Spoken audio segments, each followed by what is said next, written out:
So, I'm sorry about Matthew. I'm sure he didn't mean it. Sarissa, please, you've been quiet for a week or two now. There has to be something you'd be willing to talk about. Sir Bernard. Ah, you must be Sarissa's butler. Can you help me with something? Surely. What is it? I need to get Sarissa talking again. It gets eerily quiet without her talking about something odd. Plus, I need something to drown out Matthew's screams. Understood. Huh? What the hell is this? Harmony of Dissonance? Best Castlevania game ever made? What the fuck? Greetings, my Cherryful chariots. Glad to see you all alive and well. I wish I could say the same. Anywho, have any of you heard of a Harmony of Dissonance? Of course you have. I'm sure you clicked on the video for a reason. Or perhaps it was your favorite vampiric Castlevania extraordinaire making the video. Highly doubt it, but thank you if you are here for that. You make my pale skin turn slightly pink. Now, for some background knowledge. Harmony of Dissonance came out on June 6th, 2002, and was released by Konami on the infamous Game Boy Advanced. Being the second Castlevania game to come out after whatever the hell this was, it was the third Castlevania game by this point to adopt a Metroidvania-style game, that would be adopted by the grandfather of Metroidvania himself, Symphony of the Night. If any of the 300 or so of you who watched my Curse of Darkness review, I think you can understand what the next thing I'm about to say is. The way that we will be structuring this review will be like this. Story, characters, gameplay, enemies, bosses, visuals, music, and lastly, conclusion. The purpose of this video is of course to review one of my favorite Castlevania games of all time. To be more specific, it is the favorite when it comes to just straight up bias. Before I can jump into it though, I have a disclaimer to provide. This review is based on my personal experiences with the game, so things that I experienced will in some way differ from anyone else's experience with the game. This also means I probably went about the game in different ways than some people might have. Just to leave that here in case someone decides to say my experiences are wrong, just in case. Now then, we can formally begin with reviewing Castlevania Harmony of Dissonance.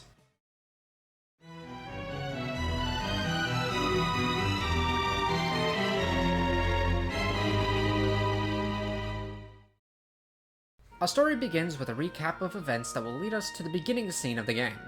It's similar to how most Castlevania games like Lament of Innocence and Curse of Darkness use this to give story details that we wouldn't have been able to see in the game otherwise. The basic gist is that this game takes place 50 years after Simon's Quest, which in all reality, a more fitting name would have been Simon's Curse and just have Castlevania 3 be called Trevor's Quest, but whatever. It's then stated that Juiced was selected to become the next heir to the Belmont's hunt for Dracula relics, for obvious reasons. It then states that Maxim Kishneh, Juiced's friend, suddenly returned out of the blue from a 2-year training expedition with more wounds than we have games. He tells him that Lady has been kidnapped, but that's all the details that he can remember about the event. But he conveniently remembers where she was taken to, which, trust me, is an irony. Juiced is led by Maxim to a castle that is apparently not documented on any map, which leads them to believe that it is Dracula's castle. We then get a cryptic text about how it awaits its next visitor to enter the castle, or something like that. Now we get to the game itself, where we start off with a conversation between Juiced and Maxim. Juiced asks Maxim if he is certain that the castle that they are at now, in the entrance of, is the place that Lady was taken to. Maxim replies with a, "Look, my memory may be fuzzy, but I'm sure this is the place. Don't you trust me?" Juiced, being the honorable man that he is, takes his word on it. Maxim makes a cry of pain and Juiced asks if he's alright. Maxim assures him that he is fine and the main priority is to save Lighty. After that, Juiced rushes into the castle, but not before getting chased by a giant suit of armor that eventually falls into the Shadow Realm. After exploring through areas like the castle entrance and parts of the marble corridor, Juiced comes into contact with Death, who takes notice of his soul, realizing that he is a Belmont. In case you haven't fucking noticed, Juiced takes notice that the figure in front of him is the real Death. Well, nah shit. Death confirms this, which also confirms Juiced's initial suspicion that this was Dracula's castle. Don't know why you needed Death to confirm this for you, instead of all the monsters surrounding the place. for that to confirm that to you, but epic, I guess. Death once again confirms to Juiced, but tells him something that will leave everyone confused. He says that the power that is flowing through the castle isn't Dracula's. Whatever could that possibly mean? Well, tough shit, because we don't get an answer and Death just leaves. After walking around through different areas, you finally meet Maxim again at the end of the Shrine of Apostates. Juice asked him if everything is alright, as he kind of just standing there in a daze, which I'm surprised hasn't gotten him killed yet. Anywho, Maxim seems glad to see him. Alive, anyway. He tells him that he remembers being in the castle before, but he can't remember why he was there, but only that he was in there, implying that his memory is returning. Maxim also states that he feels uneasy ever since he entered the castle. He pulls one of those old tropes of the more progress we do, the more he will remember. Juice declares that they will go together, but Maxim says that it'd be best if the two of them split for Lady, as it would allow them to cover more ground.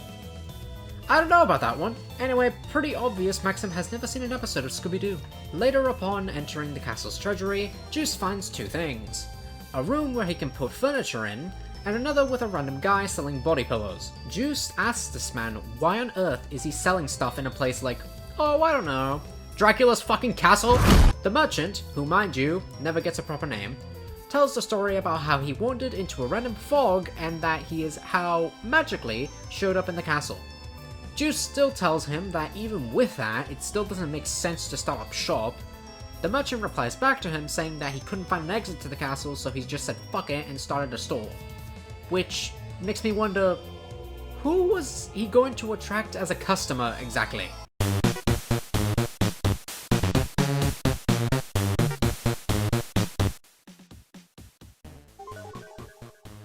Oh, what a good day to have you come, my fine Spectre. What can I interest you in? I would like the premium version of the Recolor body pillow. Ah, you're a soul with taste. Alrighty then, here you go. Why, thank you. Goodbye. Juice later finds himself in the skeleton cave and also eventually meets Maxim. Why is your background red?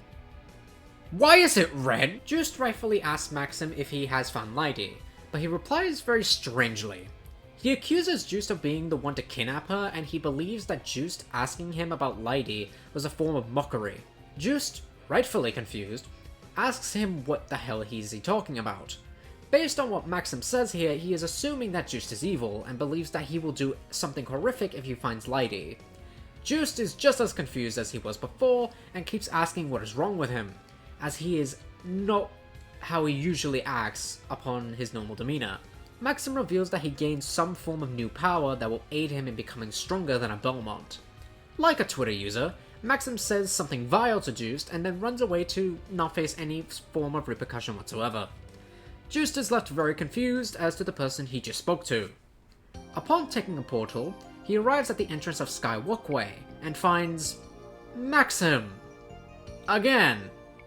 Bro, what the fuck is going on here? He asks Juiced if he has found Lady. Juiced has to double check himself and asks, you are Maxim, right? Maxim is confused and asks him what he meant by that. Juice pretends that he never said anything and asks him if he was able to find anything. He says no, but great news! His memory is coming back to him, and he can now confirm, without a doubt, Lady is 100% in the castle. He also tells Juice that the day when he received the vampire killer, Maxim felt that a war had been constructed between the two, and because of that, he went on his expedition, which was the same expedition that the intro text of the story was referring to.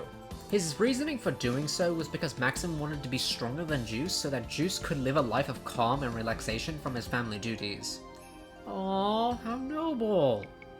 However, he also explains that Juice told him about the legend of Simon and how he required the remains of Dracula to remove his curse. You can see where this is going.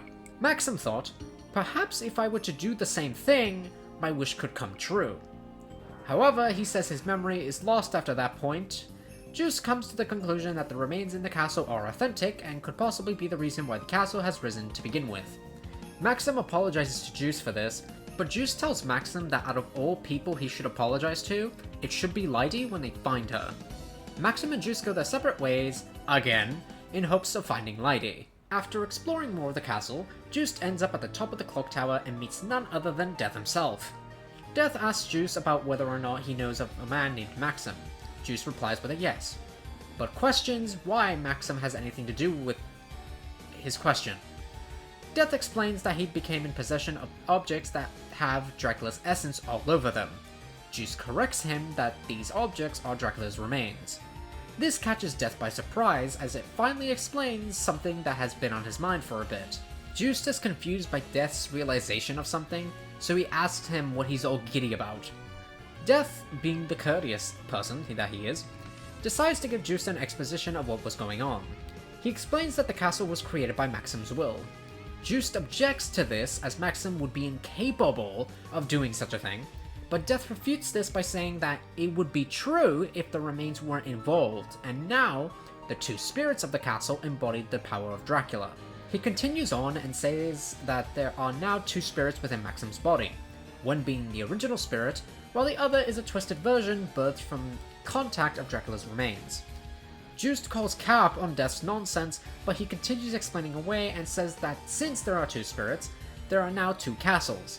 Juice is baffled by the two castles bit, as up to this point we are led to assume that there had been only one castle this entire time. Death calls him an idiot and mocks him for not realizing this and decides to take his leave to ensure that the castle's completion is finalized. Juice follows him into the portal and comes to the realization that Death wasn't kidding about the two castles bit, as the place he now showed up in was the same place, but it was different. Somehow.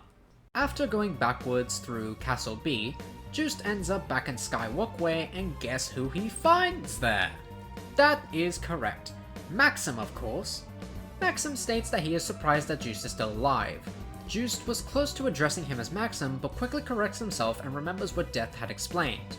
Now knowing that this version of Maxim is not the Maxim he knows, like an evil son of a bitch, Maxim D, you'll realize why I call him that later, realizes that Juice is onto him.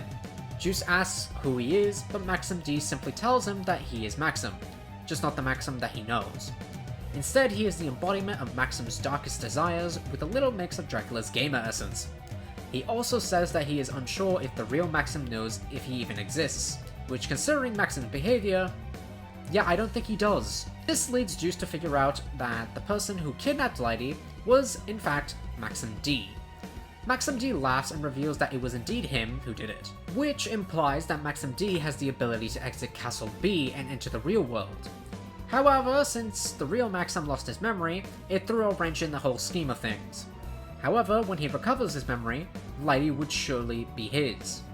Juice is implied to threaten Maxim with death, but Maxim D responds and says, "If you kill me, then he will perish along with me," which stops Juice's advance towards him. Maxim D wishes death and flees, and where he once stood, now stands the boss, Shadow.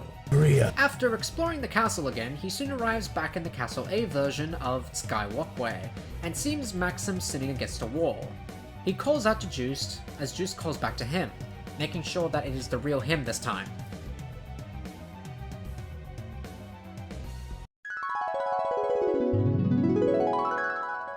He also says that he is unsure if the real Maxim knows if he even exists, which considering Maxim's behavior, yeah, I don't think he does.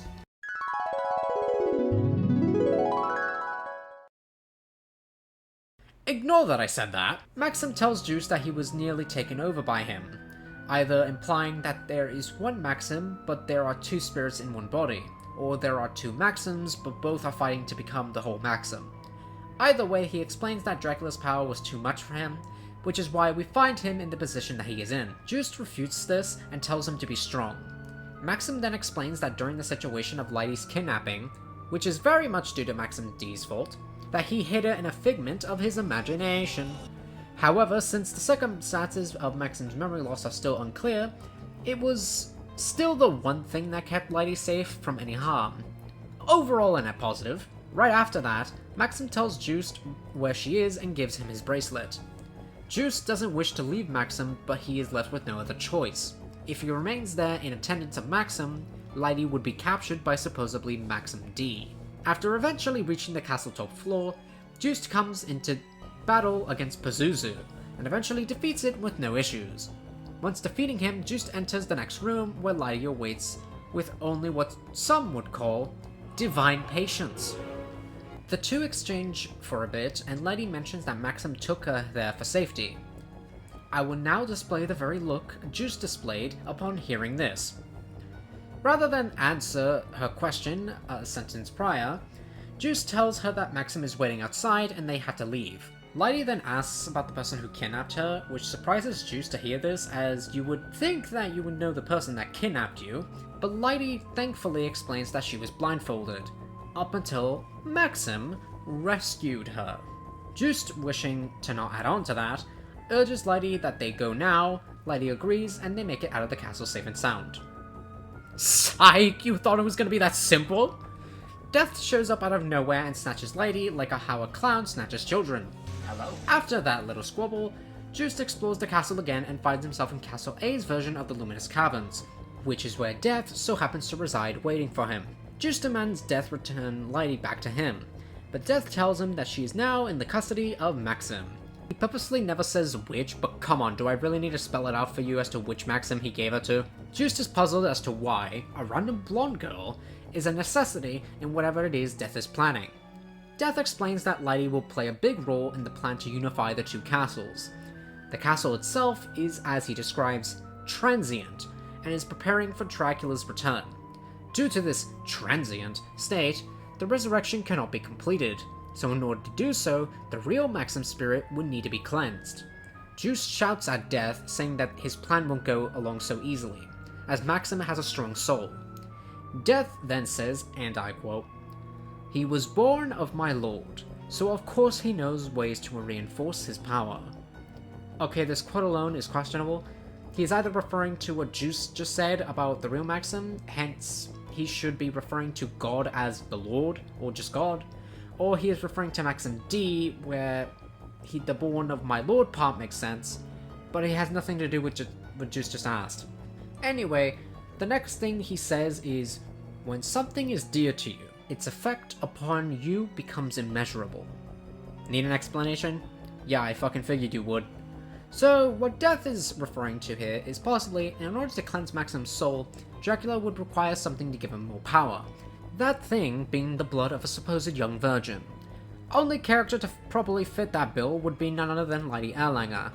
Not only would this help in getting Dracula's strength up to his standard, but on top of that, Lydie is dear to Maxim, which would probably A. kill Lydie and kill Maxim's spirit, and B. strengthen Dracula's by twofold, making it one of those situations where it's a kill two birds with one stone sort of deal. Did that explain everything for you? Great, because I'm not going to explain it again. Juiced fights Death, and Death lets out one last fuck you to Juiced before exploding like a damn firecracker. Now, after this point, there are three possible endings. The first one being the worst ending, where Juiced enters the final boss room and runs towards Lydie. However, upon checking her status, he comes to the conclusion that although she breathes, he was too late. Maxim D taunts him. Juiced calls out Maxim, but Maxim D says that he was purged from the body. Hence, only Maxim D remains. Due to possibly draining Lydie's blood, of course. Juiced vows that he will get no mercy from him, but Maxim D shrugs it off as a threat from someone beneath him. The two clash, with Juiced eventually ending up being victorious. He stands in front of a knelt Maxim D, begging for Maxim's forgiveness. Maxim D calls Juiced's bluff as to think that he would lose in a situation like this. Juiced replies that Maxim was stronger than he could ever be, and doubts that he took everything that Maxim was. Maxim D tells him once more, if he dies, so does the Maxim that he knows, but as well as Lydie. Juiced can only reply in silence as Maxim D curses him to fight an eternal battle against his power of darkness before finally dying. Juiced flees the castle alone, as the castle is ripped apart into the skies above. Juiced laments not being able to save either of his best friends, and that all that they will be remembered for is by Maxim's bracelet. He is angry at himself for not being able to protect those closest to him, so he questions if he can't even do that. Then his duty as a vampire hunter was nothing but a failure, and he now is left to ponder what to do with himself, as the screen fades to black. Yeah, this ending wasn't depressing at all. I'm not crying, you're crying, shut up! The next ending is the bad ending, where you enter the final boss room and see Maxim kneeling next to Lydie. Upon seeing this, Juice shouts and Maxim seems to be himself. Juice then goes back to check on Lydie and she seems to be fine. Barely breathing, but fine. Juice also takes notice that Maxim is retaining his normal self, but Maxim tells him that he doesn't have much left in terms of power to suppress this other self that lives within him. He knows that his time is practically running short, and begs Juice to take his life. Juice objects, as to kill his friend would be like killing his own family. The two make a back and forth until Maxim D takes over Maxim and attacks Juice, forcing him to defend himself. Now where have I seen this before? Gained. Wait! I have no reason to fight you! This is your reason. Defend yourself!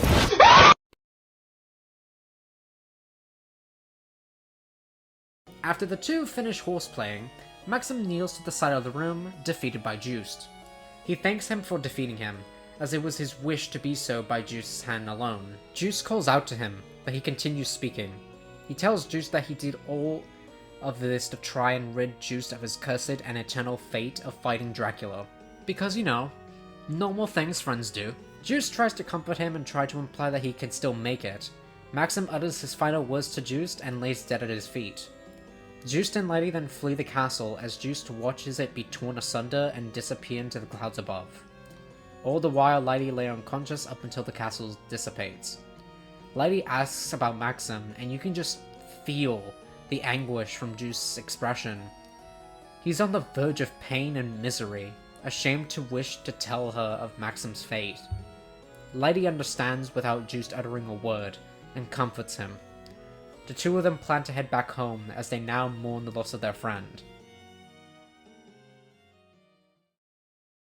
God, why do I make these endings sound so depressing? The final ending is luckily the canon ending of the game. The intro to the Maxim fight is the same as the bad ending, except this time, upon defeating Maxim while wearing the JB and the MK bracelets, the real Maxim gains control of his body again and takes notice that Juiced wore his bracelet. Juiced quickly asks if he has returned to normal, but a dialogue box later, Maxim D pops out again and is baffled by how the real Maxim is still alive in his body, as he was under the impression that he was gone for good. Juice gives the real Maxim encouragement to fight back against the evil version of himself, which seems to work. All the while, Maxim D is still trying to process how on Earth the real Maxim hadn't been disposed as the host of the body. Maxim exclaims that he cannot be freed because he wishes him not to be. But suddenly a strong presence in magic starts to appear. Surprise! It's Dracula's remains. Maxim D chooses to abandon ship and use the remains to try and create a body for himself. Then Dracula's wraith is born. He exclaims that he may not be whole yet, but once he sips a bit of that human blood, it wouldn't be of much concern anymore. Juice says, "Try me, bitch," and then the two start fighting. Juice then defeats Dracula. Psych, he turns into this eldritch abomination and fight continues. But even with that transformation, Juice ends up victorious. Dracula's wraith says a few final words before fading away along with his castle, and with that, Maxim, Lydie, and Juice are able to safely escape the castle.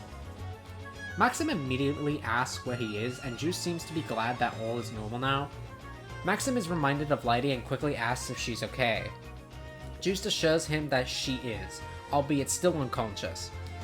He even states that the bite marks that were there initially had disappeared when Dracula was taken care of. Maxim, knowing what he did, wants to apologize to Juice for putting everyone through this, but Juice tells him that it's water under the bridge, and that he simply is just glad that everyone made it out of the situation unscathed. Well, for the most part. Lydie then wakes up confused and says that she remembers being bitten by Maxim. Juice, being the absolute Chad that he is, chooses to gaslight her into thinking that what she thinks happened never happened at all and it was just a bad dream. Remember that supposed bite mark that Juice said was gone? Well, that was his source. Lydie goes to feel when she remembers being bitten, and lo and behold, nothing is there, so she believes him. In a comedic twist, Maxim urges Juice to tell Lydie the truth about what really happened, but Juice tells him to shush and keep quiet about it. Also, somehow Lydie just noticed that Maxim was here too? Interesting. Maxim acknowledges his presence, but continues to try and tell her what really happened. Juice shuts him up by interrupting him and saying, "Yes, Maxim, I'm sure you are exhausted. So let's talk about that after we get home." Maxim doesn't get the hint and continues, but Juice simply keeps interrupting him. So much so that they were about to get into an argument until Lighty had to butt in and tell them to be quiet.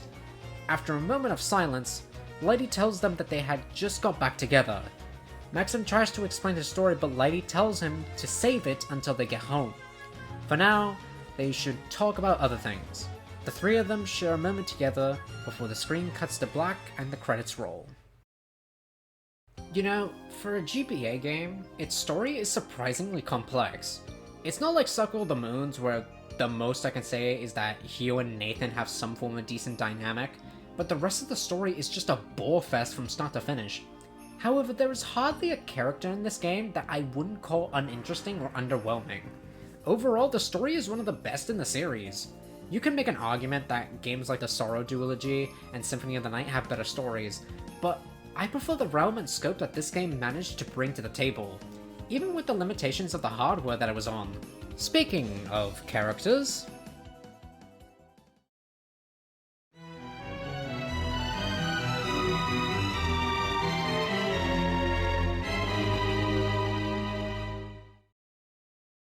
Like I stated in the previous section, there aren't any characters in this game that I can outright call bad. Juice Belmont is by far one of my, if not, my favorite character in the entire series. His design is downright perfect, to his elegant long and white hair, down to the long and detailed red coat that he dons in the game. His dialogue and attitude in the game's story is one that I can truly look towards for enjoyment and aspiration. He is noble, but yet he knows when to hide the truth from those he cares for. He is dedicated, but not brash enough, unlike some other Belmonts. He doesn't seem oblivious, as he learns things the same time we do, and that is something that I can really vibe with when it comes to his character. Maxim Kishne is another good character that I would safely put in one of my all-time favorites. He is that one friend that we all have that tries to do the right thing, but goes about it in the wrong way. But we can't help but feel sorry for him because we know that he had good intentions. It was Maxim's good intent to take Juice's place in fighting the Eternal Night that he nearly resurrected one of the main proponents in that Eternal Night. He is kind and he is honest. He definitely is a character that I would genuinely want to be friends with, if he were ever to be real. Lighty and the Merchant are pretty minor in the grand scheme of things, but they aren't bad by any means. Their characters could be fleshed out a bit more, but other than that, I'm content with their roles. Lighty definitely became one of my favorite characters, even if she was a damsel in distress. Maxim D definitely was an enticing character from start to finish.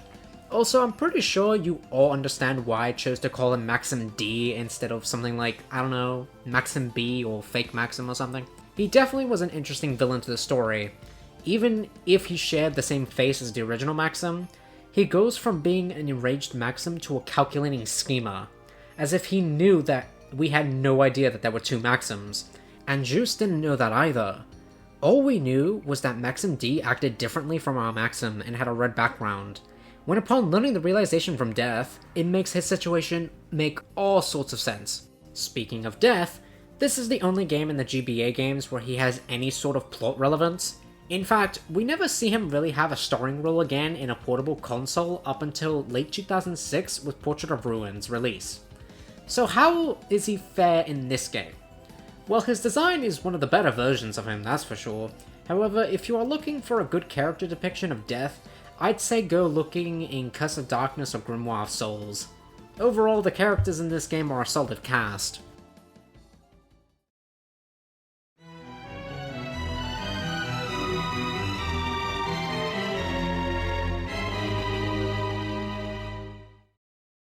The game has a very well structured gameplay style, but before we go into the more complex layer of gameplay, let's go over the basics. You have your direction buttons, right, left, up, down, you know, the standard. Then you have the shoulder buttons, which will be your bread and butter for the entire game. Considering the slow and clunky movement speed from Circle of the Moon, it is refreshing to see that we not only have decent movement, but we now have a method of traveling at supersonic speed. If you are facing to the right, if you press the right shoulder button, he will dash forward. If he faces right and you press the left shoulder button, he dashes backward. Same rules apply when facing left. You have your standard whip attack, but with the added bonus of the Flaccid Whip from Super Castlevania 4, which allows you to swing the whip in every which direction. And using it to do a circle motion is just as easy as it ever was. Speaking of the whip, there are collectible items for the whip that the player obtains throughout the game. Stuff like the bullet tip, which basically allows you to shoot fireballs, similar to how he does it. The platinum and steel whips that primarily aid in strengthening the whip's strength. The charge stone, which allows you to charge a highly concentrated whip attack that can break hard walls. And lastly, the energy circle. Need I say more? Just like Symphony of the Night, Just is able to unlock abilities throughout his journey in the two castles. You have relics that are monster-oriented, like the Monster Tome, Fairy Journal, and the Spirit Orb, each doing things like providing data on monsters you've encountered, showcase the names of monsters, and allow you to see how much damage you've done to said monsters. There are other relics, though, that offer a more direct advantage. Stuff like the Lizard Tail, which allow for more means of mobility and offense, as well as getting into those tough-to-reach spots. The Sylph Feather, allowing Juice to do a second jump mid-air to get to previously inaccessible areas. Then you have every Castlevania's most satisfying relic, the relic that allows you to high jump, that being the Griffin Wing in Harmony of Dissonance's case. I will say though, in this game the high jump doesn't really feel as satisfying as it was in games like Aria of Sorrow or Symphony, but it gets the job done. And luckily though, by the time you get the Griffin Wing, it's more so an option of getting to places rather than an absolute necessity. The game, once again, like Symphony, offers collectible power-ups throughout the game that are in the form of life max-ups and heart max-ups, which do exactly as advertised. This game primarily uses an MP-based system, however you probably wouldn't know that if you never used any of the tombs. Or you somehow never found them. Speaking of which, leads to the conversation of sub-weapons that are heavily tied to said tombs. You have your standard sub-weapons like the cross, the dagger, the axe, holy water, and the holy book, aka the Bible, with one new addition, that being the Sacred Fist. Now that we've discussed the sub-weapons in the game, let's go over the combinations that these sub-weapons and tombs produce. Let's start with the weakest set, which is any combination of the dagger. Somehow, almost every combination of the dagger is just as bad, if not a little better, than the default dagger. The Fire Tomb plus dagger combination is one of the worst combos in the game. All it does is surround Juiced with close proximity daggers and inconsistently summons fireballs that hardly stay focused on the main enemy you're trying to hit. The damage is decent, but it doesn't matter if most of the hits don't land because the fireball is too busy bouncing up and down off screen. Luckily, we have the slightly better Ice Tomb plus dagger combo that essentially works like sending missiles towards the enemy. It is a decent pick, but it gets outclassed by two other options. The MP drain on this combo is strangely far too much for what it's worth. But oh well, it's not like I use it religiously. We return once again to mediocrity with the Electricity Tome plus dagger combo, which has the astounding effect of launching into the ceiling and staying there for a minute, and then descending onto the enemy. I'm sorry, what? The whole point of sub-weapons is to have a quicker and better means of attack that aren't the whip, yet this combo allows you to delay your attack just to have a stream of stars fall from the heavens just for the same amount of damage. But more of a drain on your MP, really? Don't use it unless you have nothing better to do. Then we strangely have the best dagger combo, and that being the Wind Tomb plus dagger. Although the damage is decreased beyond belief, the amount of daggers launched towards the enemy at the rate that it goes, and for the duration that you're doing it for, it basically negates any negative that this combo could potentially have. It hardly costs MP, the damage buildup is insane, and the duration for the move is ludicrously lengthy, giving you invincibility throughout the entire duration. The last combo is the Summoning Tomb plus dagger, and it's safe to say, just because something looks cool doesn't mean it's good. The invincibility is nice, but most of the sub-weapon combos provide that, and on top of that, you are wasting so much MP just to see a bird for 30 seconds that hardly does any damage. Yeah, you can see how this wouldn't be the best dagger combo. It's 1000% better than Electricity and Fire, but it's on the same tier as Ice. Next on the list we have the Sacred Fist and its combinations. Starting with the Fire Tomb plus Sacred Fist, it's good, but you can definitely tell it was made for bosses like Legion or Dracula's Wraith. Its primary use would be for area denial and or population control, but Harmony of Dissonance usually never has that problem. Circle of the Moon does though, so if this was in Circle, it would fit perfectly. Other than that though, this combination is decent. Next we have the Ice Tomb plus Sacred Fist, which will get you hit 7 times out of 10. It wouldn't be too bad if it wasn't just an offensive dash that deals decent damage, but the issue comes when Juiced then dashes slightly backward after the end of the move, causing you to likely be stuck inside the enemy and be damaged as a result. Definitely not practical, and I wouldn't be caught using in a life or death situation. The next combo is the Electricity Tomb plus Sacred Fist, which is a good combo, but the issue draws when it comes to MP usage. This move drains MP quicker than a vampire drains blood. The good damage is not that much of a reasonable excuse to drain my MP meter for all it's worth. Next is the insanely useful Wind Tomb plus Sacred Fist. For a small sample of your magical soul, you too can do a Hadouken that is ridiculously overpowered. The reason for this combo's insane use is due to its limited need for MP. As if it were to drain as much as, I don't know, the rest of Sacred Fist's combos, it wouldn't be as good. But since this combo is spammable and really good damage-wise, it is the best combo for the Sacred Fist. The last Sacred Fist combo is the Summoning Tomb plus Sacred Fist, where Juiced embodies the spirit of the first Hokage and summons the power of Hinduism and launches a grand volley of punches all over the screen. Great for when there are a lot of enemies on screen, not so great for singular targets though, as seen here. The damage itself is good, but like all the other summons, they drain MP like a motherfucker. Next weapon is the Axe.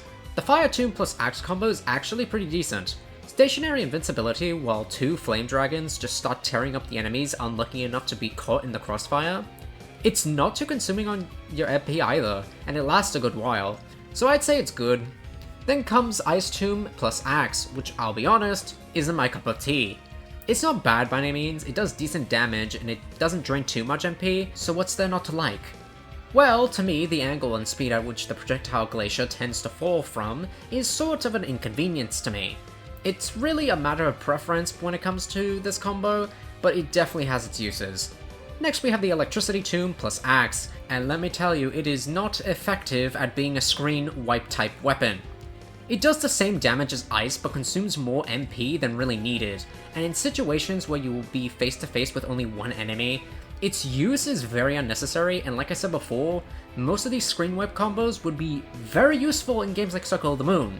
Not here. Next is the Wind Tomb plus Axe, which surprisingly enough, for how simple a concept it is actually pretty decent at clearing out monsters. Sure, its damage is nerfed compared to its contemporaries, but the bonus of being spammable and being able to pile 2 at a time is definitely a good thing. The MP use is a little but overall it's a great combo to use. Last is the Summoning Tomb plus Axe combo, and Juice becomes the very thing he swore to destroy. To be honest though, it's kind of an underwhelming as a summon. It's not bad, but it's simply that it has left with more to be desired. Then we have Holy Water, which compared to its Symphony of the Night counterpart, is definitely a fall from grace. First is the Fire Tomb plus Holy Water combo, and let's just say that it isn't as good as what it tries to do.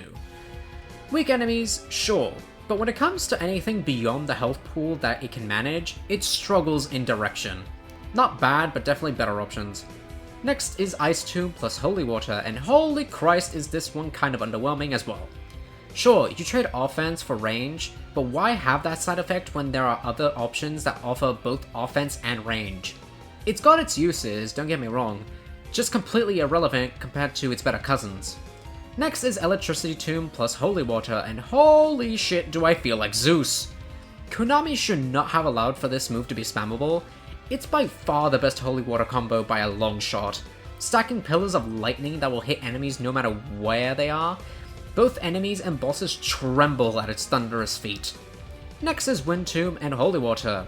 If you are at all familiar with Rondo of Blood, then you know exactly what this does. Damage is not all too great, but it's one of the more satisfying screen wipes in this game. Lastly, for Holy Water is the Summoning Tomb plus Holy Water combo, which summons a woman that goes from one side of the screen to the other twice and drops particles of water that do surprisingly a great amount of damage to those that get hit. It's definitely meant to be used for bosses with wide hitboxes, or the Skeleton Den. Close to the finish, we have the Bible, and its combinations. Starting this part off with Fire Tomb plus Bible, we get a short yet effective Fire Tornado that does decent damage with a hitbox that is very interesting. Not ideal, but definitely would be useful if I had to. Ice Tomb plus Bible basically creates a path of flames on both sides that basically kills anything unlucky enough to be standing on the ground. Not ideal for boss fights, but definitely for clearing hallways. The Electricity Tomb plus Bible combo is one of the most broken combos in the game. It lasts forever as long as it's never hit, but if anything is unlucky to be hit by it, it absolutely gets shredded by the high amounts of damage that it gives. It would be pretty hard to switch off of it when you discover it for the first time and realize its pure and unadulterated power. Wind Tomb plus Bible is similar to another combo that shows up later. However, it's not the optimal out of the two. It's great for a means of focusing on evading attacks while doing some damage if enemies come close enough, but rarely have I gotten myself into a situation like that. At least, one where it would warrant this. Next is the Summoning Tomb plus Bible, and it's debatably one of the best combos in the game. It basically does a high amount of damage for a single use. I think the DP is great, but it's left short in other aspects like MP usage and notable usability. I suggest only using it when fighting bosses, though. Last sub-weapon to cover is by far the best sub-weapon in the entire game, that being the Cross. Every combo of the Cross is good, even if each of them has a primary use. They can be used for so many different ways and things that it's virtually limitless. It's my favorite sub-weapon to use against the creatures of the night. Speaking of which,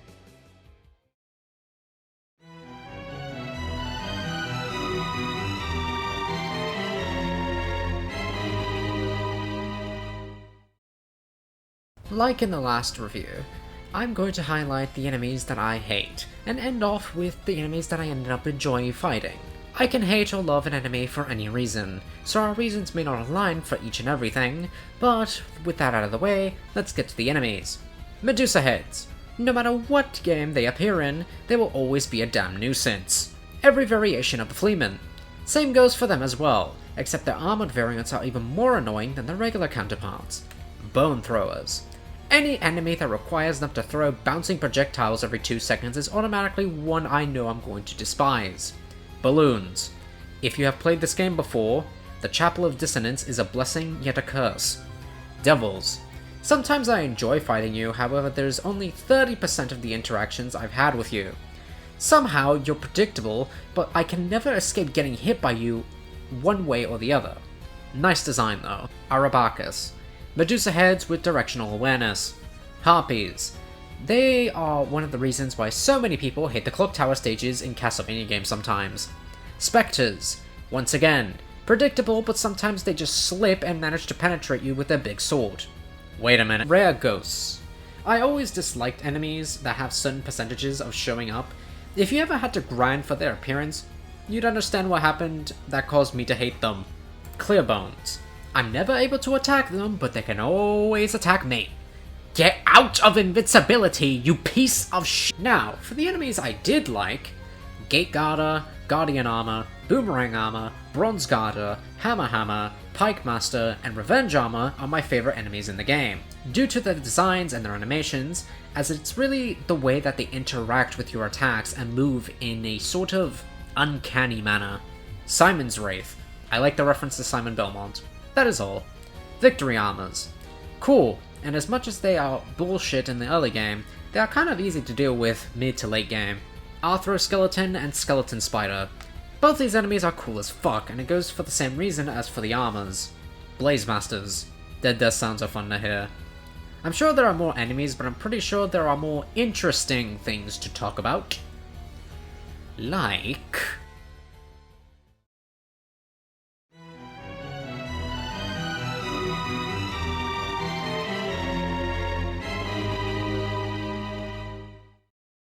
Upon doing boss rush mode to get footage for the bosses and get a feel for them again, something struck me. The bosses in this game are super fucking easy. Like, no joke, I had to restrain myself from using any of the sub-weapons in order to give the bosses a chance to show me their entire moveset. It also doesn't help that this game has some very basic and or questionable boss choices, so I'm going to rank them based on my overall enjoyment rather than if they were hard or not, but that will play a factor though. Another factor is design and lead up to the boss. But with that out of the clear, we shall get to the rankings. Number 19, Max Slime. Whoever at Konami said that it was a good idea to have this as a boss should be fucking fired. This boss is a literal joke. Number 18, Giant Merman. Also a giant joke. The only thing setting him apart is appearance and the fact that he actually does stuff. Other than that though, his boss fight is super fucking easy. Number 17, Peeping Big. It is literally just a bigger version of the Peeping Eye enemy. He's only slightly better than the last two due to his unpredictable nature, and the fact that his death screen is satisfying. 16, Golem. I mean, not a bad fight. His design definitely reminds me of Golem from Lament of Innocence, and considering that those two games came out only a year apart from each other, I don't think it's a coincidence that they look similar. His first phase is pretty challenging, trying to avoid falling rock and debris, but his second phase is just a joke. Number 15, Giant Bat. Other than that cool introduction to the fight, it's really nothing special. It's just Giant Bat. Number 14, Legion Saint. Only thing helping Legion here is that he is cool looking. Other than that, this fight can easily be cheesed, and well, it's Legion. Number 13, Minotaur Level 1. Other than having one of the coolest Minotaur designs, his boss fight isn't anything substantial either. Granted, he will land a hit on you at some point during the fight, and if you are inexperienced, he will probably kill you. But that is so rare that it makes the Magna Pena squid look common. Number 12, Living Armor. I'll be honest, the reason why he ranks as high as he does is due to his design, movement, and just overall presence throughout the fight. He's not hard, in fact he's the second boss of the game, but like I said before when covering his enemy counterpart, the movements paired with the cool design add a sense of epicness to the fight. Number 11, Shadow. Maria. Not a fan of him too much, but I can admit that it was the predecessor to the Headhunter boss from Aria of Sorrow. It's not too hard, but it's not outright a joke either. Number 10, Minotaur Level 2. We finally reached the top 10, and similar to how my Curse of Darkness boss's ranking started, we start with a Minotaur. Similar to what I said about the Level 1 version of the Minotaur, except that his attacks are a lot harder and more clever. Instead of relying on crouching and dashing backwards, you have to allow him to hit the floor and simply just jump over his ball as he drags it back to him. Rinse and repeat. Number 9, Legion Corpse. It's rich to say that Legion is innovative, but compared to other 2D incarnations of Legion, this one is by far one of the most unique ones. As instead of just mindlessly wailing at him, he has a specific weak point that has to be revealed by hitting his outer shell. Also, his design is a lot cooler than the Legion Saint. To new players, it might take a while for you to understand this boss's mechanic, but once it's understood, the fight will go by very easily. Number 8, the Devil. His boss counterpart isn't as annoying as his enemy variant, due to the simple fact that you'd be expecting a boss to have a lot of health and enough moves to not have his fight become stale. Plus, if you come into contact with him, you will be cursed, so be wary of that. He mostly flies around the room, sometimes sending beams of fire towards you. Other times he'll land and either do a flame punch or a flame beam that can be avoided by crouching. Overall, his fight is pretty good. Number 7, Skull Knight. The only boss in this game to have 3 phases. Each phase is pretty good. If I had to say which one were the best, it would be Phase 2, then 1, then 3. Phase 1 just simply has him lunging forward a short bit to try and impale you with his sword. Nothing too complex or difficult, but then Phase 2 happens and he becomes way more mobile than his first phase counterpart. He'll start shield dashing and jumping all over the room, so be careful as to where you are in comparison to where he is going. Phase 3 is the easiest, where he slightly moves around and tries to hit you with a laser beam from his chest, which can easily be disrupted if you're close enough to him. Overall, a solid boss. I simply wish it could have been a little harder. It's number 6, Pazuzu. Take Phase 2 of Skull Knight, but replace the shield dashing with projectile spam, minion spawning, and constant jumping. He is definitely harder than most of the bosses on this list, but like many of the more difficult encounters, there was so much left to be desired. His entrance in the base game is cool as shit though, as well as his death animation. Number 5, Cyclops. Never thought I would put a monster like Cyclops this high, but he offers a level of difficulty and moves that unfortunately a lot of bosses in the game just simply lack. He's quick, hits hard, and most easily to read and avoid. Nonetheless though, He's a fun boss to fight against, despite how much I don't like his design. Number 4, Maxim. It's so odd sometimes how the human boss fights in this series sometimes tend to outshine some of the core monster bosses, but here we are. Maxim offers difficulty, fun, and some possibility for someone to want to punch their computer. I also really like Maxim, which totally did not contribute to his placement whatsoever. Plus, whatever Maxim does in the boss fight, he is able to do in Maxim mode, which is a nice call. Overall, I like his boss fight. Number 3, Dracula's Wraith. Although definitely easier than the other Dracula fights in the series, it definitely isn't a pushover. There have been times where I was so focused on certain parts of the fight I would simply get hit because I wasn't paying attention to Dracula's nail. I also like how this boss uses some of the parts that you collected throughout the game. He looks eerie yet cool. Once again though, I wish there was more challenge involved. His first phase is good as well, however it's just him teleporting and spamming either fireballs or Inferno. Number 2, Death. Definitely an enjoyable fight to say the least. Despite Death only doing one move in his first phase, it's a game of concentration of making sure that you are able to hit Death while also evading tens of different floating sides that sometimes like to spawn right next to you. The second phase is actually pretty cool, as you get to ride Death and use that against him, which I'm sure will cause some people to be stingy and think they can get away with hitting him willy-nilly. No. And lastly at number 1, we have Talos. I think this boss was the best in this game for several reasons. I like his design. To me, he's by far the best looking boss in the game. Secondly, last time we saw him, he had fallen into the Shadow Realm, so we were left to assume that we wouldn't be seeing him again. So to see him again as a boss was actually pretty nice.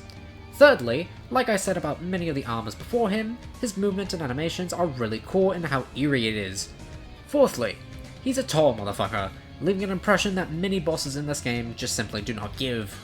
His attack pattern and movements are also cool as well, even if they look pretty standard. If this boss ever had the pleasure of having a 3D transition, boy howdy would I be happy.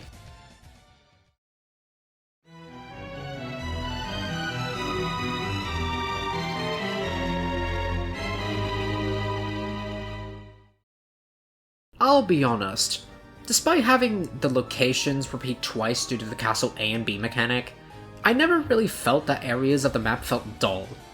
Okay, well maybe minus the caverns, but other than that, I enjoyed exploring both of the castles.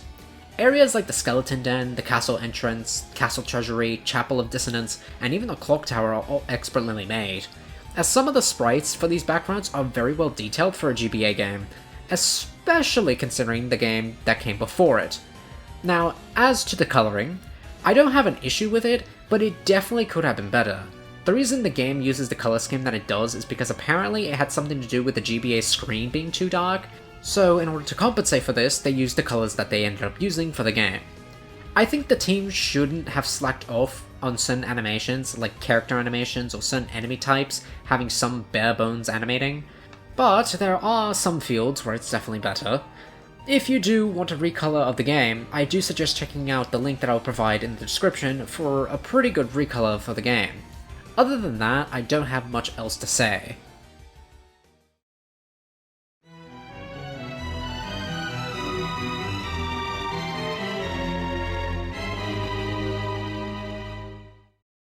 Look, I can try and die hard defending this game like the colonists on Bunker Hill, but something that I really will have trouble defending is this game's OST. Everyone in their mother has stated how ancient and odd sounding the OST is. I get it. Due to the things implemented in the game, there had to be some things that compensate. Unfortunately, that thing was the OST. I remember reading somewhere the reason it sounds like this was due to the OST being compressed to fit what was left for the game. It's unfortunate that out of all the games, it had to be Harmony of Dissonance, but after listening to the OST for as long as I have, I want to share some of my favorite tunes from this game and some of their highlight sections.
All in all, is Harmony of Dissonance the perfect Castlevania game?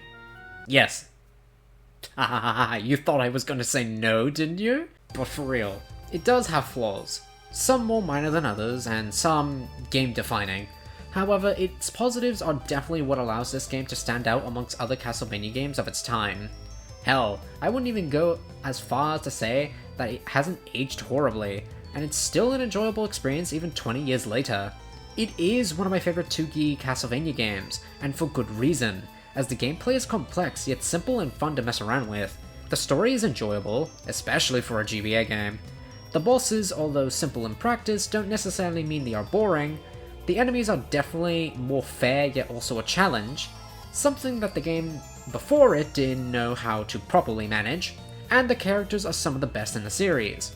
The game stands at a positive 9 out of 10 Medusa heads for me, and shall be recognized as a game that proved that the GBA line of games can be great, as Circle of the Moon really did not help that.